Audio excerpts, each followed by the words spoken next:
Episode 2. The Titan Betrayal. The Titan mission starts going wrong the moment I breach the penthouse. I'm 200 floors above Neo-Tokyo, standing in a room that costs more than most people earn in a lifetime. The view through the reinforced glass is spectacular. The entire city spread out like a circuit board, pulsing with neon life. But I'm not here for the view. I'm here for the Audiobook. The target sits across from me at a low table, calm as still water. He's old, maybe 70, but augmented age is meaningless. Beneath that wrinkled skin could be decades of combat experience and military-grade hardware. His name is Takeshi Yamamoto, and he's the last surviving leader of the Yakuza's old guard. More importantly, he's carrying something in his head that AstroTech wants. A black neural chip. Prototype technology.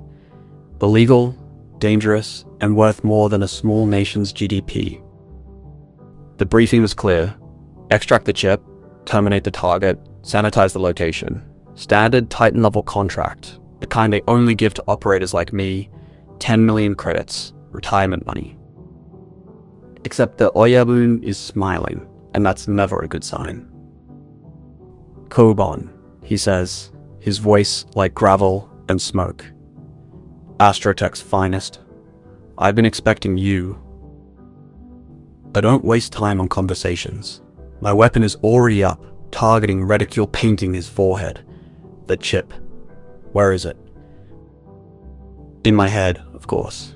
Where else would one keep such a treasure? He sips tea from a ceramic cup, movements precise and deliberate. But you already knew that. Your employer was quite specific in their instructions, I'm sure. Something in his tone makes my combat instincts flare. This is wrong. The intelligence said he'd be alone, lightly guarded. But the way he's sitting, the confidence in his posture, he's not afraid. He's ready. Last chance, I tell him. Cooperate, and this goes quick. Resist, and... He moves. 1 second he's sitting, the next he's across the room, faster than my augmented reflexes can fully track. The teacup shatters against the wall where my head was. I'm already rolling, firing, but he's not there anymore. The Audiobook is old school augmented, pre-corporate standardization. His hardware is ancient, crude by modern standards, but it's been refined by decades of use. He doesn't just have enhanced reflexes. He's learned to use them like an artist uses a brush. We exchange blows in a blur of motion. I'm faster, younger, equipped with the latest AstroTech augmentation. But he's skilled. Really skilled. Every move I make, he's already counted in his mind. Every opening I create, he's already closed. My fist connects with his ribs, reinforced, barely feel it. His elbow catches my jaw, snapping my head back. I taste blood. Real blood, not the synthetic replacer fluid from minor augment damage. We separate, circling. The penthouse is trashed around us, furniture destroyed, walls cratered. The fight has lasted maybe 30 seconds. It feels like hours. You're good, the Audiobook says. Better than the last 3 they sent. But you're still just a tool. A weapon pointed by men who fear what I carry. The chip, I say, spitting blood. What is it? Consciousness, memory, the death of corporate control. He smiles, showing bloody teeth. They told you it was a data storage device, yes? Prototype neural architecture? Actually, they'd been vague on specifics. Just emphasized retrieval priority and target termination. I'd assumed it was industrial espionage, stolen research, the usual corporate warfare. But the way he's talking about it, consciousness, memory, that's something else entirely. It doesn't matter what it is, I tell him. I have a contract. Yes, a contract that will kill you. He moves again, faster this time, and suddenly there's a blade in his hand. Monomolecular edge, the kind that cuts through augmented armor like tissue paper. The blade comes at my throat. I deflect with my forearm, feel it bite through my combat skin, into the reinforced dermis beneath. Pain lights up my neural network, but I push through it, driving my knee into his solar plexus. He takes the hit and gives back worse. The blade reverses, slashing across my ribs. My armor holds, but barely. We're too close now for weapons, just brutal close quarters combat, the kind where milliseconds determine who lives and dies. I get my hand on his wrist, the one holding the blade. He gets his hand on my throat, augmented fingers crushing my windpipe. We're locked together, both of us straining against enhanced musculature and will. "They'll betray you," he chokes out. "The moment you take this chip, you're marked for death. That's why they sent you alone, no witnesses." The words hit harder than his fists. Sent alone.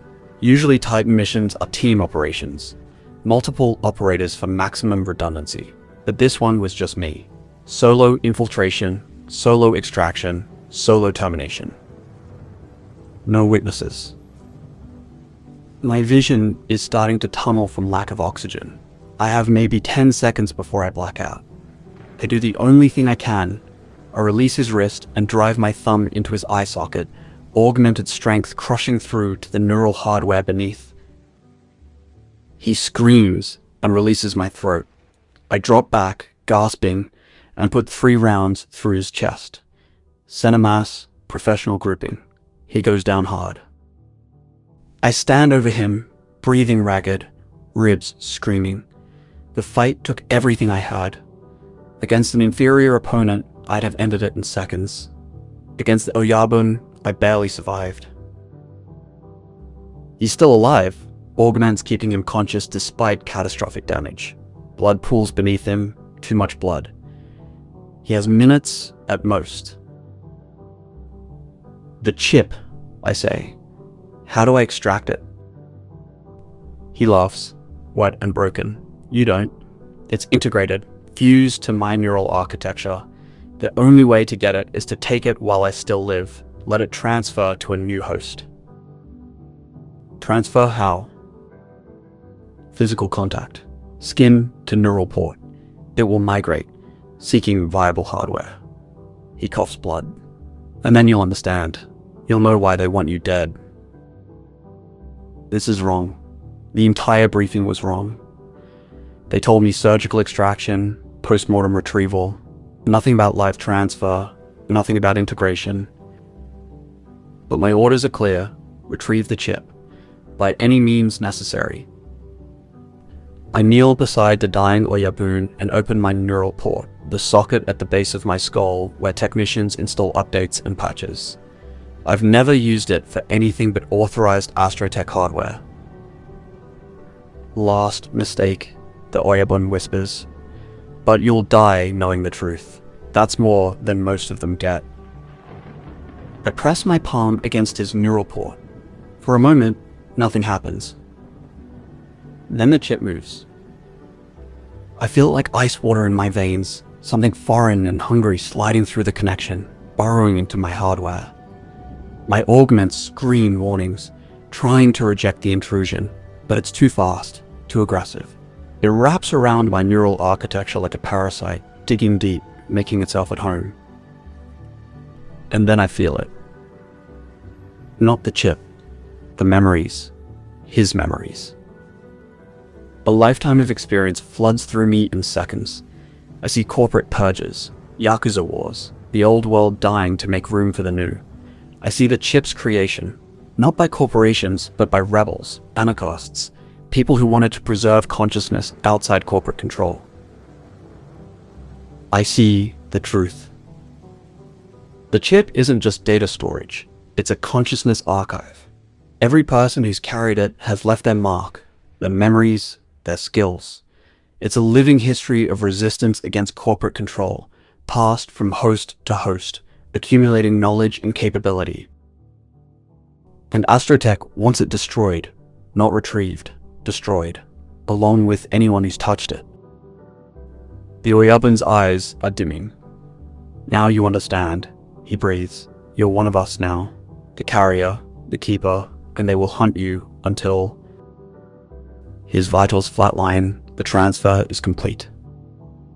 I pull away, gasping. My head is splitting, the chip settling into my neural architecture, making connections, establishing itself. It's not painful exactly, it's invasive, like having someone else's thoughts pressed against your own. I stand, unsteady. The mission is complete. I have the chip, but the Oyabun's warning echoes in my head. Marked for death. My neural implant chimes. Incoming message from AstroTech command. I flag it to read, and my blood goes cold. It's a termination order for me. Effective immediately. Koban class asset compromised. Eliminate with extreme prejudice. Secondary objective. Sterilize known associates and contacts. Secondary objective. Known associates. Lira. I'm running before conscious thought catches up. The penthouse has a balcony, 200 floors of empty air between me and the ground. I don't hesitate. I jump. Free fall in Neo-Tokyo is a special kind of meditation. The city rushes up at you, neon and chrome and glass, beautiful and deadly. I've done combat drops before, trust my augments to handle the landing, but this time my mind is elsewhere. Secondary objective. Sterilize known associates. They're going to kill Lira. I deploy my grapple at the last possible second, the line catching and swinging me into a controlled impact with a building 70 floors down. I crash through a window, roll through an empty office space, and I'm running again. My neural link to Lira is still active. We keep a shared feed when I'm on contract. She monitors my vitals, I check in when possible. It's how we stay connected when I'm in the field. I activate the link now, desperate to warn her. Lira, get out of the apartment. They're coming for you. Static. Then her voice, confused, still half asleep. Zyl? What's wrong? It's 3 a.m. Listen to me. AstroTech has marked me for termination. They'll come to you next. You need to run. Now. I hear her moving. The rustle of sheets. Footsteps across our apartment floor. Marked. Why would... The sound of our door being breached cuts her off. Not kicked in. Professional entry, shaped charges, the kind corporate security uses for high-value raids. Zyl, her voice is sharp with fear now. I hear weapons charging, orders being shouted. Run! I'm screaming into the link, tearing through the building, trying to get to street level, knowing I'm too far away, too slow. Lira, run! I can't. They're everywhere. The hallway, the fire escape, Zyl, they're in the apartment. Gunfire. Short, controlled bursts. Professional, efficient. Lira's scream cuts through the neural link like a blade, high and sharp, and then suddenly choked off. Lira, I'm on the street now, commandeering a transport, overriding its safety protocols, pushing it to maximum velocity. The city blurs around me. Lira, talk to me. Her voice comes back, broken, gasping. They shot me. Zyl, I'm bleeding. Hold on. I'm coming. Just hold on. Can't. Too much. I can feel her vitals through the link. Heart rate elevated, blood pressure dropping, catastrophic trauma. She needs medical attention immediately. She needs things I can't give her from 50 blocks away. Stay with me, I beg. The transport is weaving through traffic at suicidal speeds. Other vehicles blur past. Traffic control AI is screaming warnings. I ignore everything except her voice. Lira, stay with me. I'm scared. Her voice is so small now. The strong, confident woman who kept me grounded is fading, being replaced by something fragile and dying. Zyl, I'm so scared. I know. I'm almost there. It's a lie. I'm still 30 blocks away. At this speed, 5 minutes minimum. She doesn't have 5 minutes. Tell me about... She coughs, wet and painful. Tell me about the colony station, the one we were going to. Outer Rim, I say, voice breaking. Low corporate presence. We were going to buy a place with a real view. Not a city. Stars. Stars? She echoes. That sounds nice.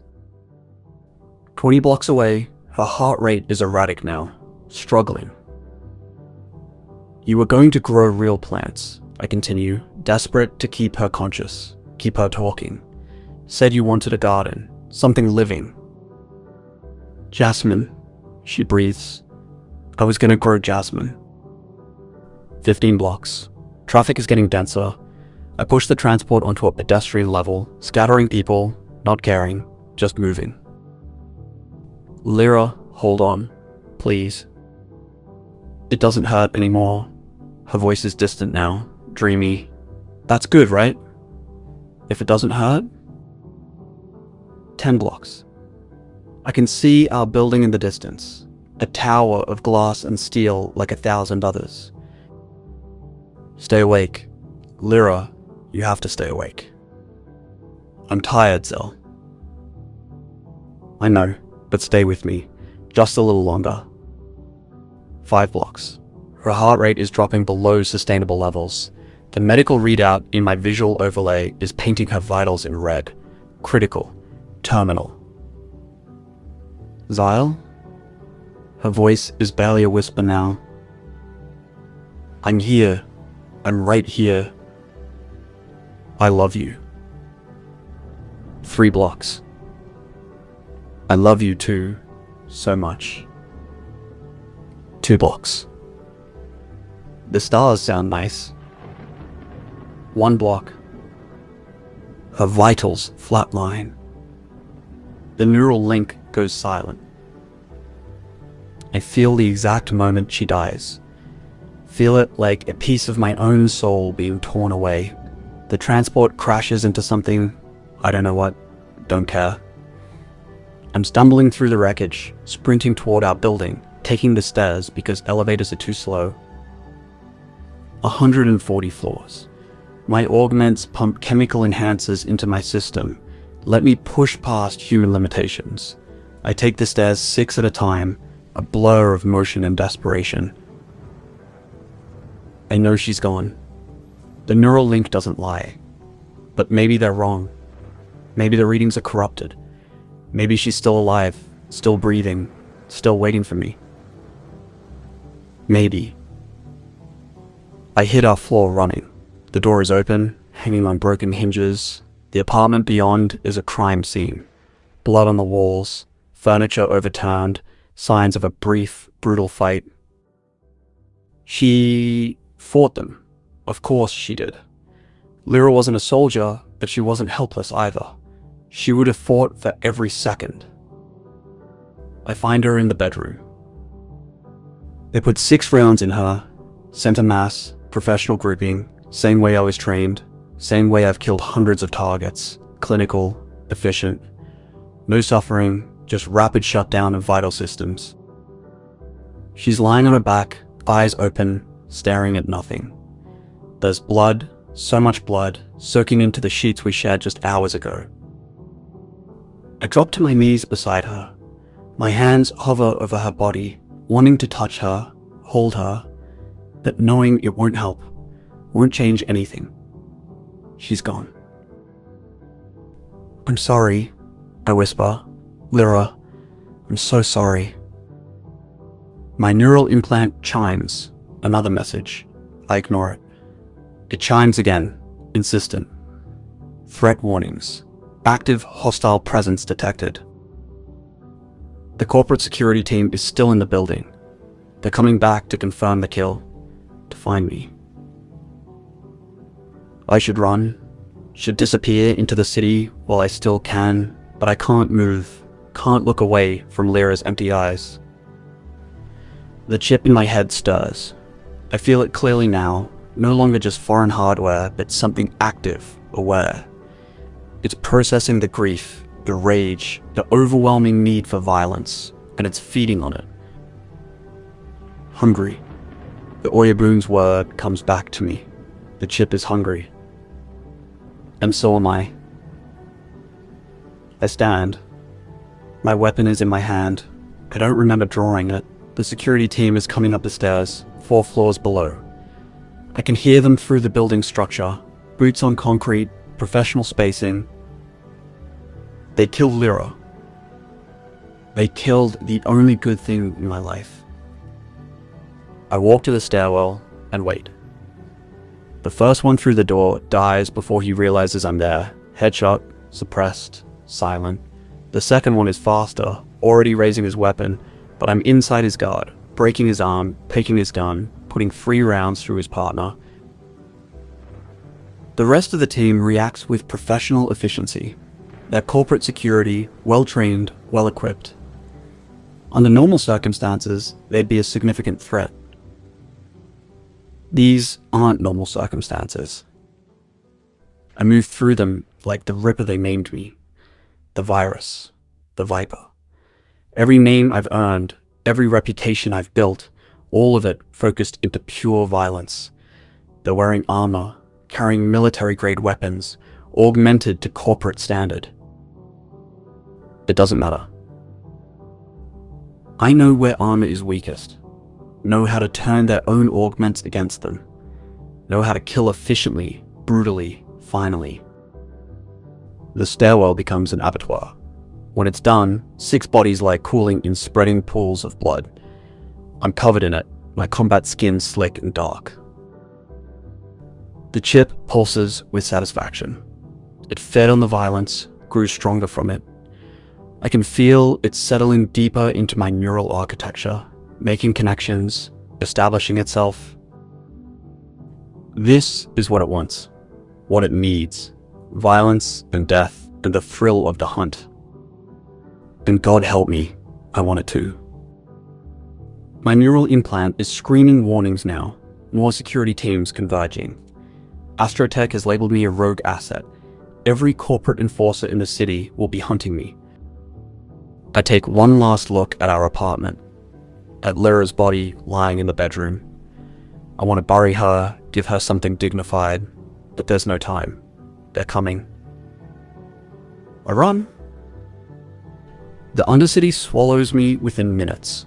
Below the neon towers, beneath the corporate levels, there's another world. The forgotten city, built on the bones of old Tokyo, where people live outside the neural web's reach. It's lawless, dangerous, exactly where someone like me needs to disappear. But even as I descend into the dark, I know I can't stop there. AstroTech isn't just hunting me, they're sterilizing my known associates, everyone I've worked with, everyone I've trusted. Chen. The thought hits me like a physical blow. Chen was my overwatch on dozens of missions. If they kill Lira, they'll kill him too. I activate my neural link, trying to reach him. Static. Interference. Then a connection, weak but present. Chen, are you there? His voice comes back, tense. Koban? What the hell is going on? I've got corporate security pinging my location. They're saying you've gone rogue. It's a purge. They killed Lira. They're coming for everyone I know. Silence. Then, where are you? Undercity, Sector 7. Chen, you need to run. Get out of your apartment, get off the grid. Already moving. I hear sounds of rapid packing, doors closing. Chen is a professional. He knows how to disappear. What did you do, Koban? What happened? The Titan mission. The chip. It was all a setup. I'm moving through maintenance tunnels now, following routes that exist only in Forgotten City records. They wanted the chip destroyed, and anyone who touched it dead. Dead. The chip? What? His voice cuts off, and oh god, Koban, they're here. They're breaching my... Gunfire, screaming, the connection degrades, filled with static and the sounds of violence. Chen? I'm shouting into empty air. Chen, respond. Nothing. Just dead air, and the weight of another life added to my guilt. I slumped against a tunnel wall, breathing hard. Not from exertion, from the crushing reality of what I've lost in the last 2 hours.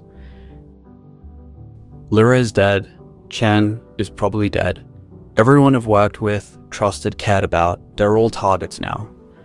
AstroTech is systematically eliminating every connection I have, erasing me from existence. The chip pulses in my head. Not hungry now, satisfied, almost content. It fed on the violence in the stairwell. It's stronger now, more integrated. And I can feel something else. Memories that aren't mine. The Oyabin's final moments. His knowledge of the chip, its history, its purpose. It's a weapon, not just a data storage device. A weapon designed to preserve consciousness, to pass skills and knowledge from host to host. Every person who's carried it has contributed their experience, their expertise.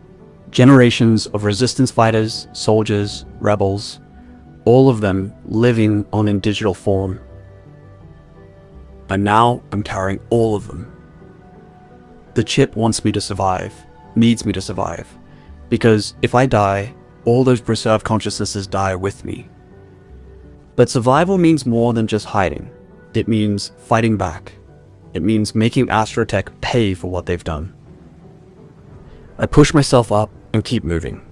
The tunnels stretch on forever, a maze of forgotten infrastructure. I navigate by instinct and half-remembered maps, putting distance between myself and the corporate levels. Hours pass, or maybe days. Time loses meaning in the dark. Eventually, I find a place to rest. An old maintenance station, long abandoned, still powered by residual grid connection. I collapse in the corner and let my body start to recover from the chemical cocktails and combat damage. My neural implant chimes. Another message. I'm almost afraid to read it, expecting another termination notice, another name of someone I've gotten killed. But it's not from AstroTech. It's from an unknown sender, encrypted with protocols I recognize as resistance codes. The message is brief. We know what you carry. We know what they did to you. If you want to survive, find a safe house at the following coordinates. Come alone. Come fast. They're burning everything you've touched. Coordinates follow. Deep Undercity, Sector 12. Far from corporate reach. It could be a trap. Probably is a trap. But I don't have anywhere else to go. I stand, check my weapons, and start moving toward the coordinates. As I walk through the darkness, I can feel the chip processing, thinking, preparing. It knows something I don't. Some secret, some purpose. And I'm gonna find out what it is. Because Lira is dead, Chen is probably dead. My old life is ashes. But I'm still alive, still dangerous. And AstroTech is going to learn what happens when you betray someone like me. They wanted to sterilize their assets, eliminate their mistakes, erase the evidence. Instead, they created something worse. A ghost with nothing to lose and a head full of ghosts who want revenge. The coordinates lead me deeper into the Undercity. Down here, the architecture is ancient, pre-expansion Tokyo, buildings that predate the corporate towers by centuries. They've been built over, buried, forgotten. But they still stand, home to those who reject the neural web, who live outside corporate control. The safe house is in an old subway station, converted into something livable. I approach carefully, weapon ready, expecting ambush. Instead, I find resistance fighters. A dozen of them, armed but not hostile. They watch me enter with wary respect. A woman steps forward, mid-30s, scarred face, military bearing, Zyl Koban, AstroTech's prized asset. Former asset, I correct. They tried to kill me. We know. We've been monitoring corporate channels. They've put out a priority termination order. 20 million credits for your head. She studies me with dark eyes. That chip you're carrying. We've been looking for it for years. It's not for sale. We don't want to buy it. We want to use it. She gestures to the others. Everyone here has lost someone to corporate purges. Family, friends, entire communities. We fight back however we can. And that chip, it's a weapon they fear. It's a parasite, I say. The chip pulses at the word, almost offended. It feeds on violence. Maybe. But it also preserves memory. Keeps the truth alive when they try to erase it. She extends a hand. My name is Kaori. If you want to survive, if you want to make them pay, work with us. I look at her hand, considering 24 hours ago, I was an elite corporate operative. I had a life, partner, purpose. Now I'm a fugitive with nothing but rage and a parasite in my head. But maybe that's enough. I take a hand. Teach me how to fight them, how to hurt them. She smiles, fierce and dark. That we can do. The resistance takes me in, not out of mercy, not out of kindness. Because I'm useful. Because the chip I carry makes me a symbol, a weapon, a threat. Over the following months, I learn a new way to fight. Not clean corporate operations with defined objectives. Guerrilla warfare, hit and run, striking from the shadows and disappearing before they can respond. I teach them what I know. Tactics, strategy, everything AstroTech trained me to do.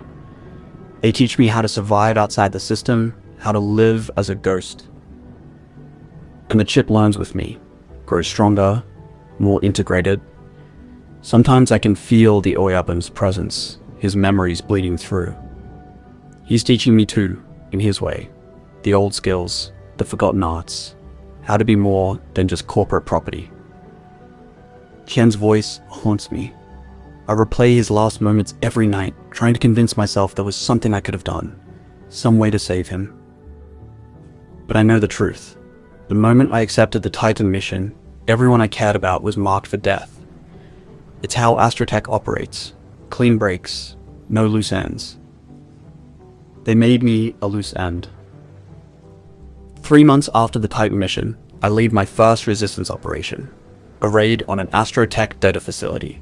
We get in clean, extract intelligence, and vanish before security can respond. The data we steal reveals the scope of their purge. Not just me and my associates, dozens of operatives, terminated or disappeared. Years of corporate soldiers, discarded when they became inconvenient. I'm not special. I'm just another tool they threw away.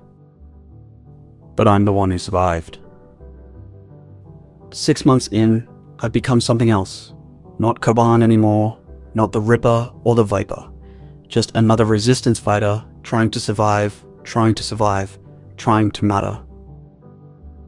The chip has fully integrated now. I can access the preserved memories almost at will. The Oyabun's skills, his knowledge, even his personality, it's all there, waiting. Sometimes I don't know where I end and he begins. Lira's face fades a little more each day. I try to hold on to her memory, but the chip wants me to let go, to focus on survival. Grief is inefficient. Love is a liability. I fight against it. Try to stay human, but it's getting harder. 7 months after the Titan mission, AstroTech finally tracks me down. Not through surveillance or informants, through Chen. He survived. Barely. They captured him during the initial purge, kept him alive for leverage, and when they finally found me, they used him as bait. The trap is simple. A message in his voice, begging for rescue. Coordinates in corporate territory, obviously a trap. I go anyway. Because Chen was my friend, because I owe him, because the chip is hungry and I'm tired of running. The ambush is professional. Corporate security teams, well equipped, waiting in perfect positions. They've learned from their failures. This time, they're not underestimating me. The fight is brutal. I take down 6 before they manage to hit me with a neural stunner, something designed specifically to shut down augmented systems. My body locks up, paralyzed, and I go down hard. They stand over me, weapons trained, professional, efficient. Koban, one says, by order of AstroTech corporate security, you are hereby terminated. I expect bullets. Instead, there's a sharp pain at the base of my skull. An injection, something cold flooding my system. Cryopreservation agent, the security leader explains. We're not killing you, we're storing you, indefinitely. You and that chip in your head. The cold spreads through my body, my vision tunnels. Chen is there, in the corner, beaten and broken. He mouths something. Sorry. It's not his fault. None of this is his fault. The last thing I see before the darkness takes me is a technician approaching with equipment. Medical scanners, probes. They're going to study the chip while I'm frozen, learn its secrets. Then the cold consumes everything. I dream in cryosleep. Strange, fractured dreams. Memories that might be mine or might be the chip's. Lira's face, Chen's voice, the Oyabun's smile. And something else. A presence in the darkness. Waiting. Growing stronger. The chip isn't just preserving consciousness. It's evolving, learning, adapting to its new host. When I wake, if I wake, I won't be the same person who went into the ice. I'll be something new, something dangerous. Something they're going to regret creating. But that's another story, another awakening. For now, in the frozen dark, Zyl Koban dreams of neon and blood and the faces of everyone he's lost. And the chip dreams with him, patient and hungry, waiting for the day it will feed again.